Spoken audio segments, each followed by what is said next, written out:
वटपौर्णिमेचो दीस 29 जून 12 जायत आयली दनपारची. मळ भरून आयला पूण पावस पडटलो काय ना ताजी कांय चिन्ह दिसनात. एका वाटेच्यान पूर्वेक सगळें क्लियर आसा, धवे फुल्ल ढग आसात, क्युम्युलस क्लाउड्स. आनी पश्चिमेक सावथ वेस्टाक खुबां भरून आयिल्लीं आसात. अदमास असो आसा की तांचो मूड असलो जाल्यार पावस पडटलो म्हापश्यान, नाल्यार तो फुडें वतलो दिकळून वचपाचें काम सुरू जालां. हें पळय हांगा दिसता तुमकां कशें ते दिकळून व्हरता ते फुडें.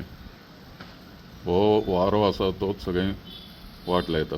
वाऱ्याची आमकां आतां एक्चुली गरज कांय ना गोंयांत. आमकां गरज आसा पावसाची, पूण सगळेंच परतलां आतां. आनी आतां इतले फास्ट हो वारो सुटला की तो आंबडून आतां हें सगळें आतां व्हरतलो.